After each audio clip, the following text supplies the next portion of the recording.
the big challenge of life. You can have more than you've got because you can become more than you are. That's the challenge. And of course, the other side of the coin reads, unless you change how you are, you'll always have what you got. I have found in my experience that income does not far exceed personal development. Now, sometimes income takes a lucky jump, but sure enough, unless you grow out where it is, it'll usually come back where you are. Life has strange ways. If somebody hands you $1 million, best you become a millionaire quickly, so you get to keep the money. Otherwise, sure enough, it'll disappear. Somebody once said, if you took all the money in the world, divided it up equally among everybody, it would soon all be back in the same pockets. Incredible. Success is something you attract, not something you pursue. Success is looking for a good place to stay. So instead of going after it, you work on yourself. Personal development. See, the major question to ask on the job is not what are you getting? The major question to ask on the job is, what are you becoming? See, the big question is not what am I getting paid here? The big question is, what am I becoming here? Because true happiness is not contained in what you get. Happiness is contained in what you become. So that's our major subject for tonight, personal development. Of all the assignments Mr. Schoaf gave me at age 25, this was probably the most difficult. In fact, I'm still working on this one. I think it's an unending challenge to see what you can become. The next subject is called basic laws. And it's good to study the basics. And I call these basics primarily because they come from the Bible. Now, I'm not a theologian or a minister, and that'll be apparent. But Mr. Schoaf taught me that the Bible was a good textbook for ideas and stories and success equations, how to live the better life. I found out that was true. He also taught me that the Bible is as practical as it is spiritual, and I found out that's true. If you look at your bank account and your income and you're not happy, there are several places in the Bible to check to see what the heck's wrong so you can make the changes. And we're going to cover some of those tonight, called basics. Okay. The next subject is my favorite, setting goals. Mr. Schoaf taught me how to set goals. What a favor that was. One morning at breakfast, shortly after I met him, he said, Jim, let me see your current list of goals, and let's go over them and talk about them. He said, maybe that's the best way I can help you get a better direction started. And I said, I don't have a list. He said, well, is it out in the car or home somewhere? I said, no, sir. I don't have a list anywhere. He said, well, young man, that's where we got to start. He said, I can tell you right now, if you don't have a list of your goals with you, he said, I can guess your bank balance within a few $100s. Which he did. And that got my attention. I said, you mean my bank balance would change if I had a list of goals? He said, drastically. That day I became a willing student how to set goals. And sure enough, learning how to set goals changed my life. And I often wondered why no one had ever taught me how to set goals up until age 25. I went to high school, but if they offered it, I missed it. I went to college for a year, never heard it. I worked for Sears. Really. And to my knowledge, Sears never taught it. Right? How to set goals. So here I am, age 25, married, my family's starting, I've been to college, I'm working, and I still don't know how to set goals. But fortunately, when I was 25, I met the man who taught me how, and it revolutionized my whole life. Economically, socially, personally, it's incredible. So I want to share with you tonight what Mr. Schoaf shared with me, how to set goals. It can be a life changer. Okay. The next subject is the negative part of the seminar. Life is part negative, so we got to talk about the negative. And this subject is called diseases of attitude. Diseases of attitude. There's a lot of things that can wreck your chances to do well. We live in a rather dangerous world, so you got to be not only wise, you got to be careful. Now, attitude diseases are just as bad as physical diseases, right? High blood pressure, heart trouble. I mean, a lot of things lace your chances to do well. So you've got to be careful. And attitude diseases are deadly. I mean, they'll destroy all the good things you start. Okay? So we'll go through those attitude diseases, how to spot them, how to look for them, what they are, and the cure. And I'm a pro on these because I've had them all, so I can give you excellent advice on these. Now, the last subject we're going to consider tonight is called the day that turns your life around. The day that turns your life around. And under this subject, we're going to talk about the emotions that can change your life. Human beings are emotional creatures, and emotions are powerful for life change. Now, of course, emotions are so powerful they can go either way on you. Emotions can either build or destroy. So you really have to employ emotions properly. We call civilization the intelligent management of human emotions. If you can intelligently apply your emotions in the right direction, no telling what can happen. Could turn your life around one day would be sufficient. So we'll talk about those. Okay. Now that's a lot to cover in one evening, but we'll keep at it here and see if we can't get it all done. I'd like to have you now jot down the theme of the seminar. Every seminar should have a theme, I guess. We've got one. It's on some of our literature if you happen to notice it, but if you didn't, for your notes, here it is. The theme of the seminar goes like this: the major key to your better future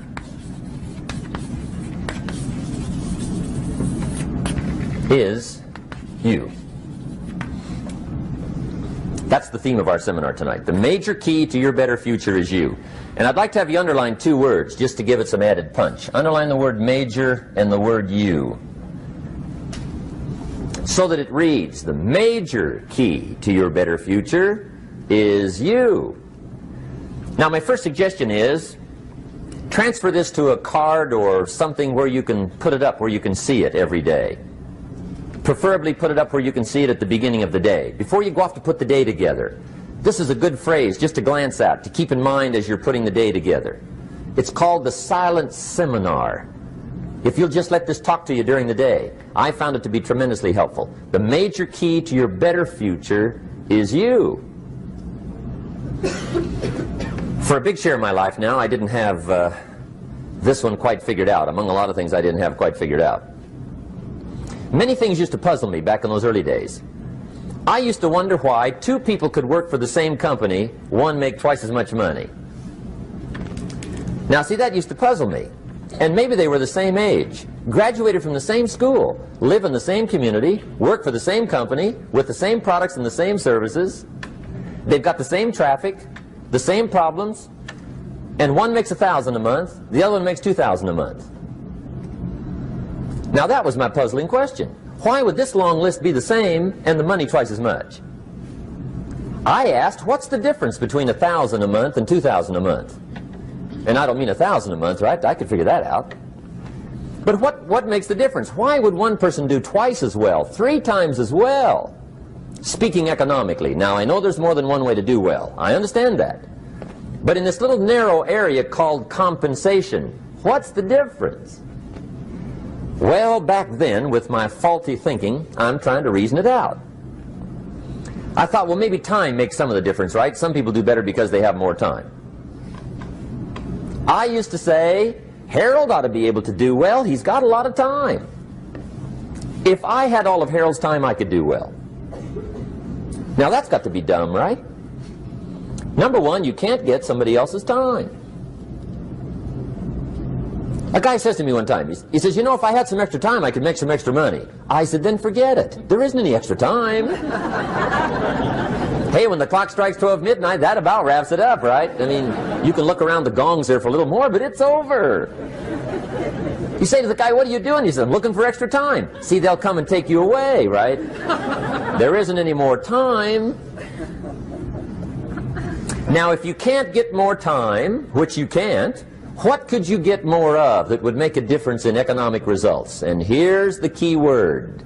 Make it a part of your notes. We're going to consider it tonight. The word is value. And I have a little phrase for your notes. Value makes the difference in results. Value makes the difference. You can't get more time, but you can create more value. Now here's the first lesson of economics. Everybody should learn it from the time they're old enough to understand what a dollar means, how to earn one, how to get one, how to keep one, what to do with it. First lesson of economics. We primarily get paid for value. That's lesson one. Bringing value to the marketplace, that's how you get paid. You don't get paid for the time. I know it takes time to bring value to the marketplace, but you get paid for the value, not the time. Now, since that's true, here's one of the key questions of the evening. Is it possible to become twice as valuable at the marketplace and make twice as much money in the same time? Could you become 3 times as valuable? Make 3 times as much money in the same time? Is that possible? The answer is yes, if. And it's always if, right? Life is known as the big if. Harry Truman once said, life is iffy. How true. And here's the big if, we're going to consider it tonight. It's possible to do much better at the marketplace if you go to work primarily on yourself.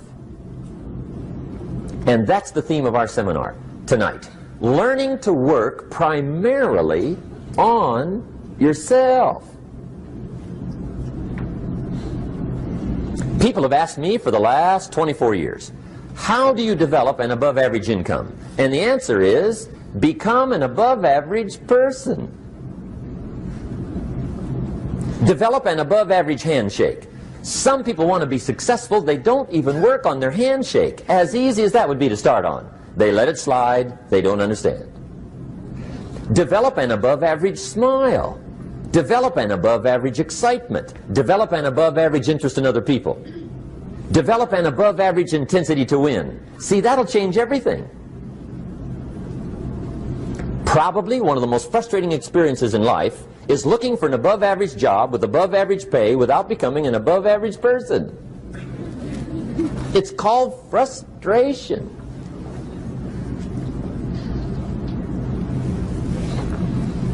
And Mr. Schoaf gave me probably the greatest clue he gave me when I first met him. He said, Jim, if you want to be wealthy and happy the rest of your life, just learn this lesson well.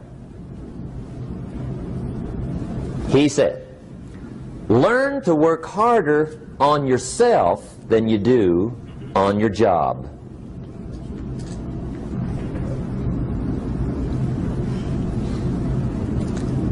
Then Mr. Schoaf gave me probably one of the most important clues among so many things he taught me, but this was in those early days.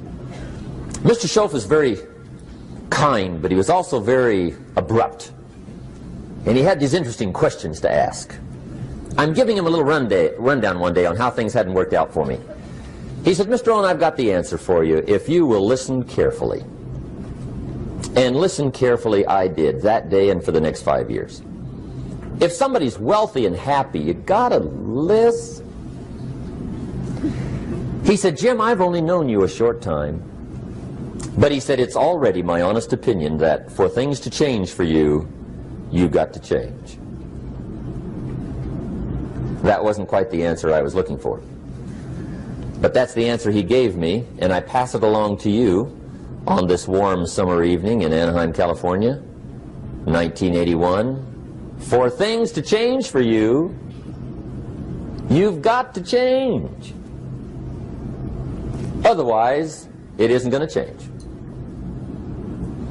Before I met Mr. Schoaf, I used to say, I sure hope things will change. Right? That seemed to be my only hope. If it isn't going to change, I'm in serious trouble. And then I discovered it isn't going to change, so I'm in serious trouble.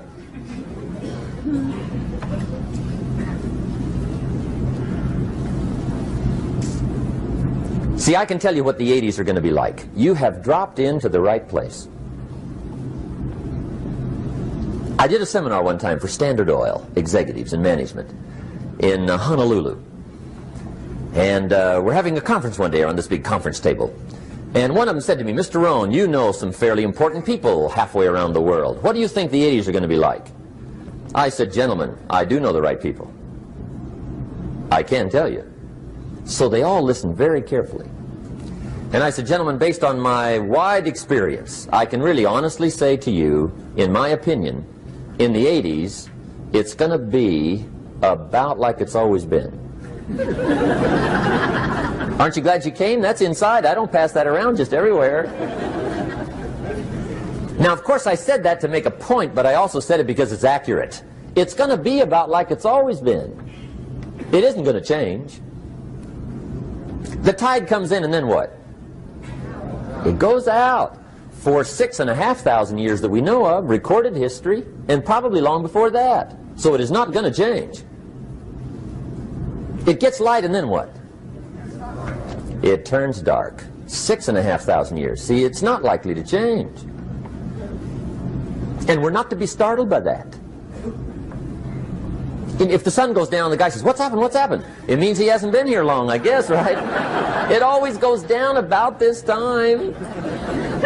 The guy says, well, I don't like that arrangement. Well, you got to talk to somebody besides me, right? It gets light, then it turns dark. In rotation, the next season after fall is what? Winter. Pray tell, how often does winter follow fall? Every year regularly for the last 6,500 that we know of. See, it is not going to change. Now, some winters are long, and some are short, and some are hard, and some are easy, but they always come right after falls. It isn't going to change. Sometimes you can figure it out, sometimes there's no way to figure it out. Sometimes it goes well, sometimes it gets in a knot. Sometimes it sails along, sometimes it gets in reverse. See, that's not going to change. The last 6,000 years reads like this: opportunity mixed with difficulty. That's how it reads. It isn't going to change. The man says, well, if it isn't going to change, how will my life ever change? Answer, when you change. And whether I'm talking to high school kids or business executives, my message is always the same. And it goes like this: the only way it gets better for you is when you get better.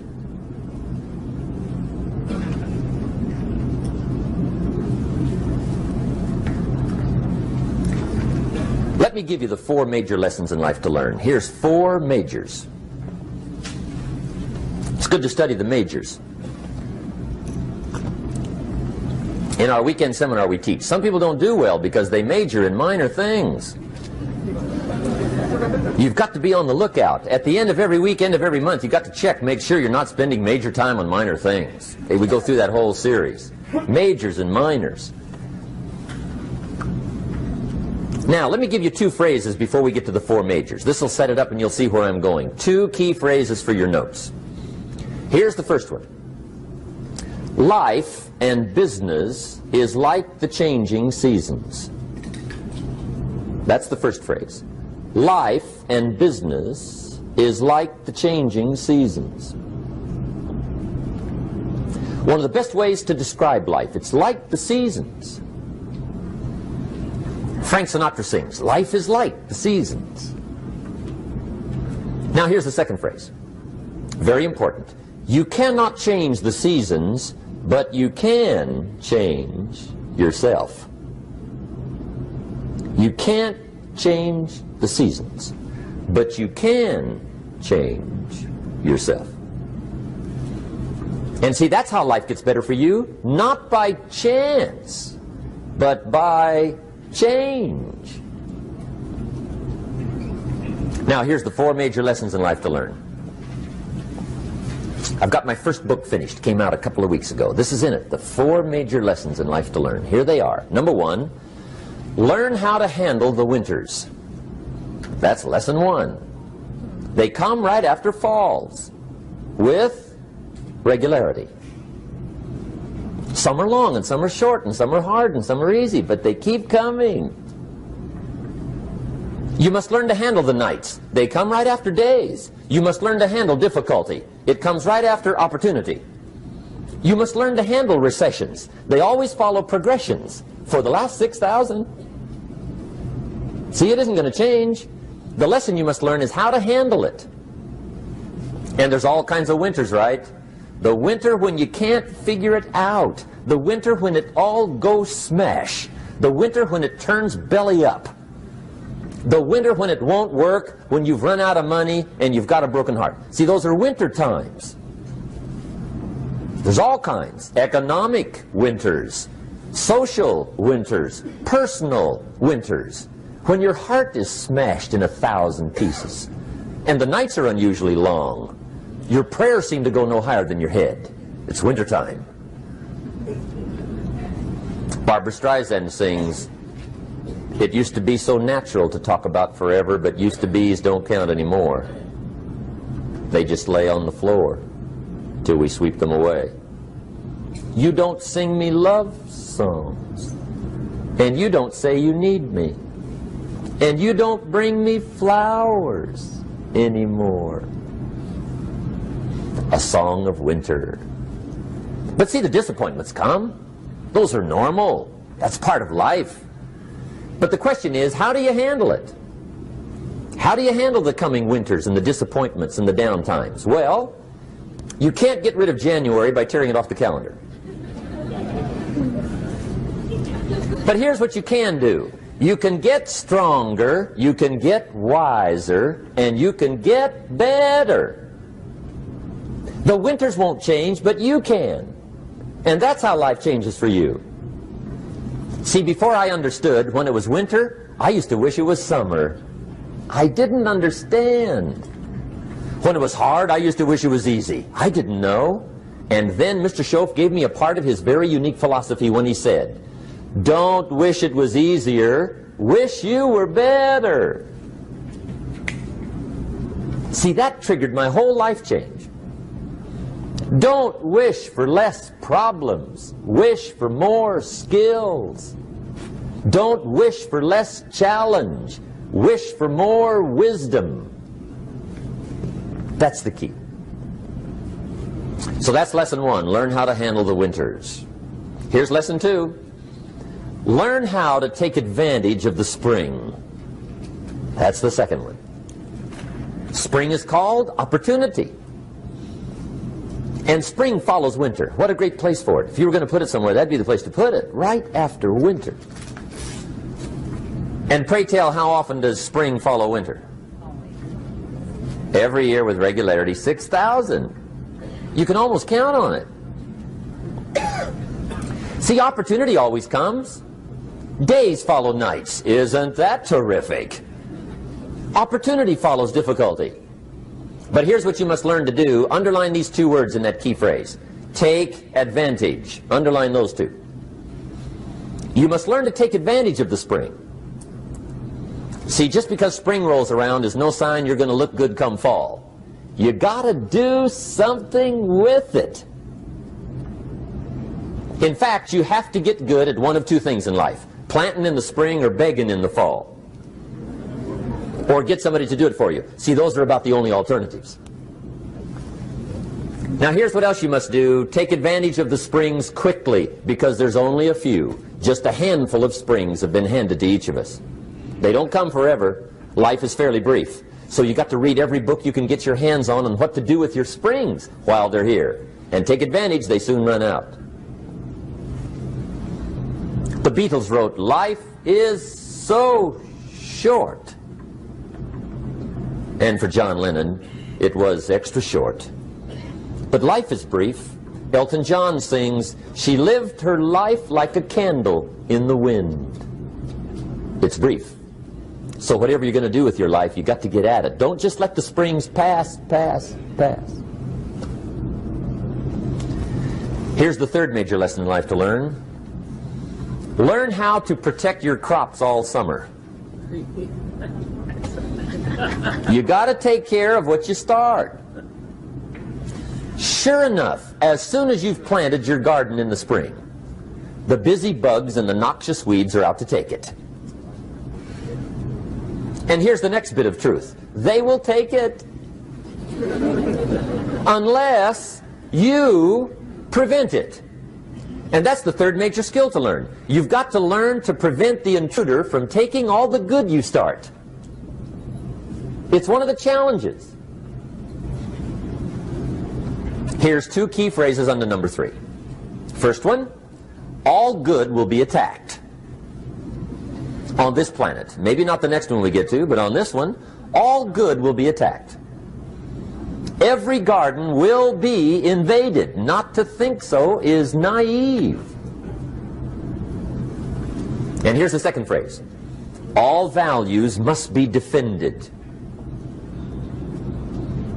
Political values, social values, community values, family values, marriage values, friendship values, business values. Every garden must be tended all summer. Third major lesson. Now here's number 4. Fourth major lesson in life to learn. Learn how to reap in the fall without complaint. Learn to reap come harvest time without complaint. Take full responsibility for what happens to you. It's one of the highest forms of human maturity, accepting full responsibility. It's the day you know you've passed from childhood to adulthood, the day you accept full responsibility. And another note, learn to reap in the fall without apology. Without apology if you do well, and without complaint if you don't. That's maturity. I used to have that long list of reasons why I wasn't doing well. To explain.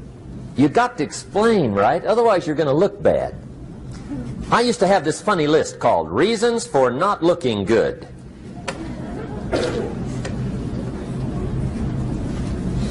I used to blame the government. I mean, you can believe that or not. It was at the top of my list. I had a lecture second to none. The government. That was on my list. I used to blame taxes. Look what you got left after they take everything. And they expect you to do well. That was on my list there. Prices, that one's easy, right? You walk into the supermarket with $20, come out with a little half bag. So I had that on my list. I used to blame the weather. I blamed the traffic. I used to blame my car. I blamed the manufacturers. I used to blame the company. I blamed company policy. I used to blame the training program. I blame my negative relatives. They were always putting me down. I blame my cynical neighbors. They're just selfish, looking out for themselves. Won't loan you money? They were on my list.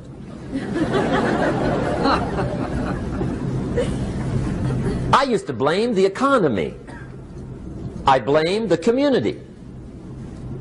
That's a pretty good list for not doing well, isn't it? I thought it was good. I'll never forget one day, Mr. Schoaf was very kind, but he was also very blunt, and this was no exception. And I'm glad he was blunt. There's a lot of things I'd have missed if he hadn't have been blunt. One day, with sort of a curious look on his face, he said, "Jim, just out of curiosity, tell me, how come you haven't done well up until now?" Excellent question. I thought, well, so I won't look too bad, I'll go through my list. And this list I just gave you, I put that on him. And he was very patient. He let me go through the whole thing, the government, the weather. I went through this whole thing. When I finished, he looked my list over very carefully. He said, "Mr. Rohn, big problem with your list. You ain't on it." How brilliant.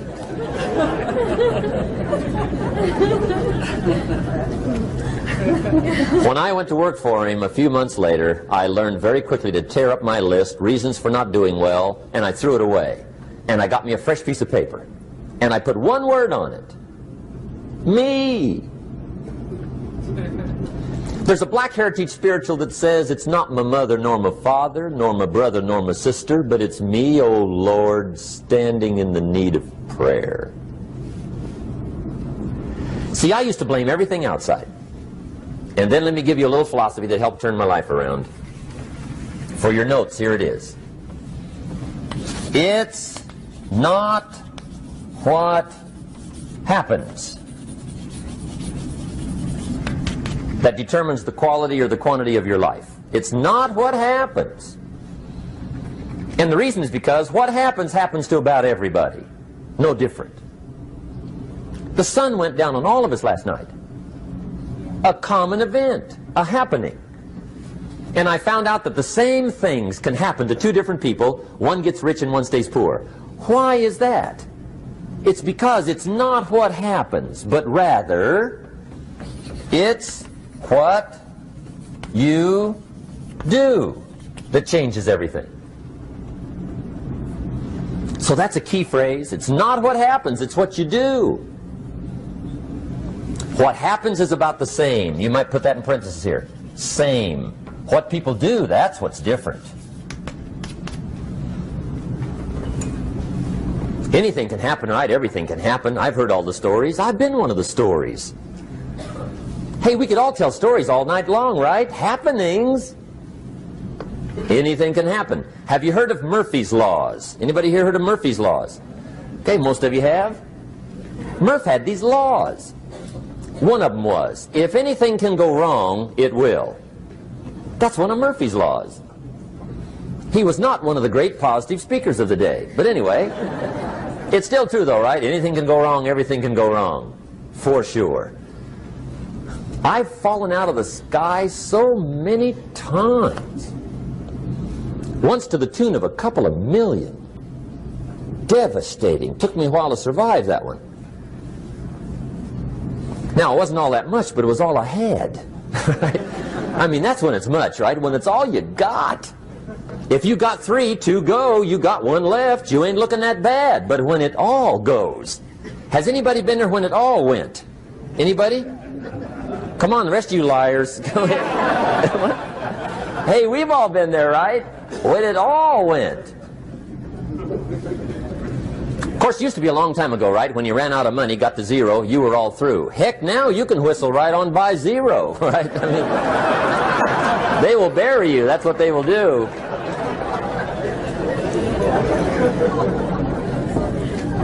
But see, those are the happenings, right? Everything can happen. Anything can happen. But it's not the happenings. It's what you do about it. Somebody says, yeah, but you don't understand the disappointments I've had. Come on. Everybody's had their share. Disappointments are not special gifts reserved for the poor. Everybody has them. The difference is what you do about them. It's not the weather. I used to blame the weather, and I discovered it rains on the rich. So see, that won't help. 2 men wake up one morning, there's a rainstorm on. One of them looks out his window, sees the rainstorm, and he says, wow, what a storm. With weather like this, they can't expect you to go out and make sales. He stays home. Same morning, the other guy looks out his window, sees the same storm, says, wow, what a storm. But he says, you know what, with weather like this, what a great day to go out and make sales. Most everybody will probably be home. Especially the salesman.